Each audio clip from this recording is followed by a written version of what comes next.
Were I to try and explain in as few words as possible what is the appeal of art, I would state simply that art communicates. Storytelling, for instance, is a means by which emotions, thoughts, and imaginations are packaged into narratives and moved from one mind into another. Illustrative art and photography can tell stories or can simply relay an understanding of aesthetic sensibilities. Illustrations in sequence can be combined with words and strung into long-form narratives containing a continual progression of ideas. Music can evoke feelings with an immediacy that words are often not capable of. And film allows us to edit and compile the elements of many other art forms into an amazingly specific presentation of ideas.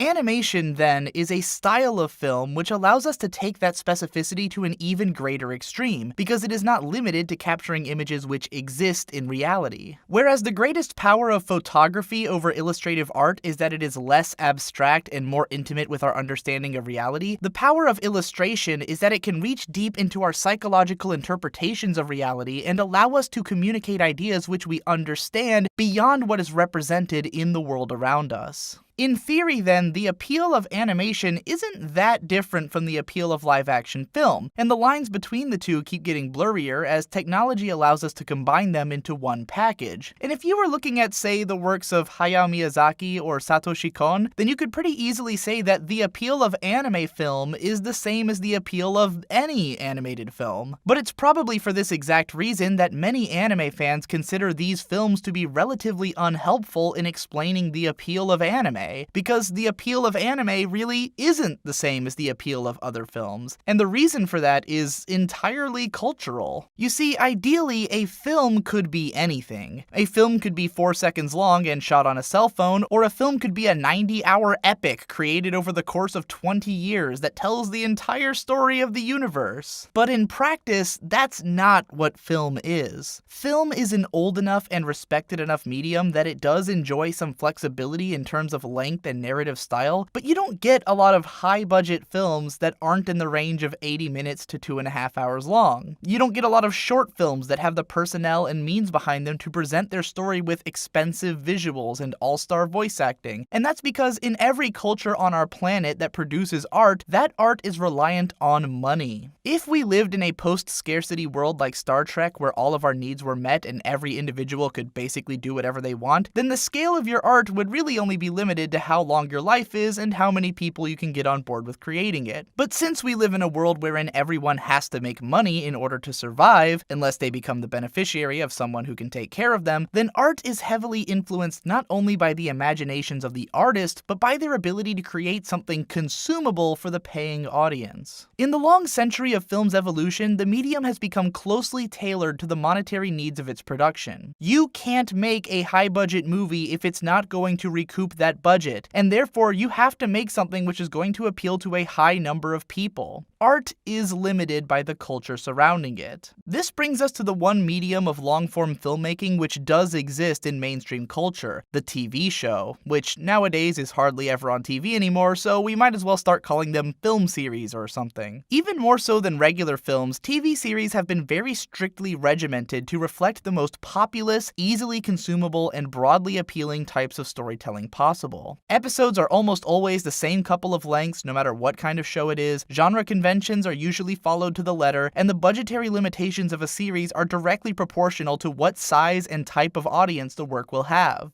Evolution within the medium occurs very slowly, reflecting massive shifts in the cultural landscape of the world around them, and risks taken are very small and dealt with very gradually. This finally brings us to the subject of animation, and to the massive cultural divide which has made Japanese animation so appealing to a growing worldwide audience. You see, like any other kind of TV show, animation in the West has been very strictly regimented to fit a certain kind of audience. Even now, as Western animation has been experiencing a sort of golden age, with more and more shows embracing continuous narratives, broader demographic appeal, and more diverse subject matter, Western animated TV shows still inescapably fall into the genres of episodic comedy and action. While we do have shows now like Adventure Time and Rick and Morty and Moral Orel which are able to present a more complex range of emotions and dive into more diverse themes, these shows are still by and large episodic comedies. Even though Avatar: The Last Airbender and Gravity Falls and Steven Universe have been involving more complex ongoing narratives across their episodes, they still operate under the umbrella of an episodic comedy series that can be easily picked up and enjoyed by new viewers along their run. Western animation is slowly becoming more diverse, and that is something to be celebrated, but when you take a look at the animation which has been coming out of Japan for the last 40 years and compare it to the progress which we've made so far, it's easy to understand the specific appeal of anime.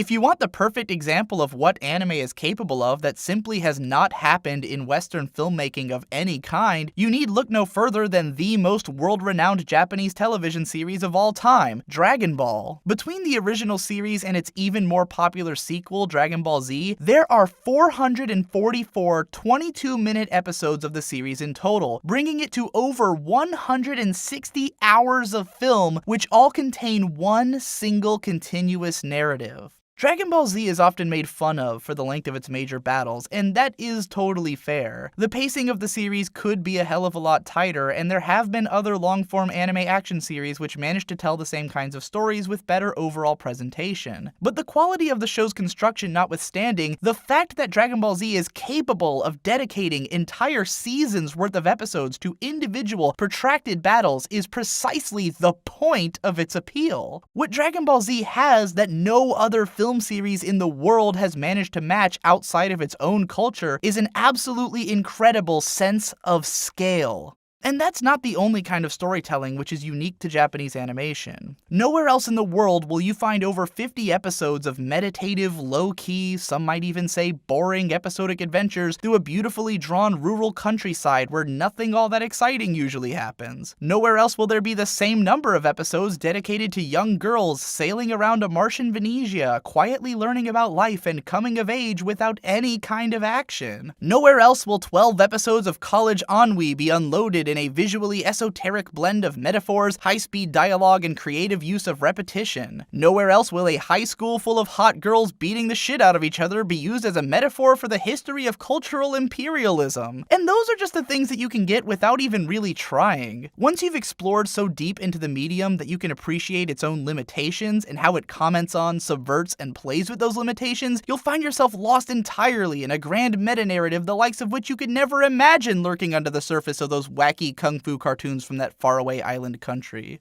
The appeal of anime is simply that anime has a lot more going on with it than any other kind of film. Anime has its limits, and those limits may eventually become intolerable to those who want the medium to do specific things that it doesn't do enough of, but the fact that I can't think of a single anime story which has an accurate stylistic parallel to any Western animation besides the ones which are directly taking influence from it speaks volumes to the level of creativity which the medium has achieved. The reason that anime is quickly growing in popularity throughout the world is because anime has given us something that we never would have known we wanted. Whereas TV series have typically been so carefully tailored to fit the needs of the broadest possible audience, anime has provided us with a huge variety of very specific art pieces, which are able to communicate with us in ways that we didn't previously know were possible. Anime represents what I believe to be the rapidly emerging future of film, a far more decentralized approach to the form and function of the medium, which is able to appeal to smaller, more specific groups of people. While the marketing techniques of anime have still yet to adapt well to the modern internet age, I think that Japanese animation is predictive of how art is transforming in the current technological era, and for me personally, that's exactly what makes it so fascinating. Thanks again for watching, everyone. If you enjoyed this video, then please share it to anyone that you think will appreciate it, and if you want to help me to make more of these videos, then consider supporting me via Patreon. If you watched this video because you're new to anime and you're trying to understand it better, then I recommend checking out some of these other videos of mine to get started on exploring the medium in greater depth. I'll see you in the next one.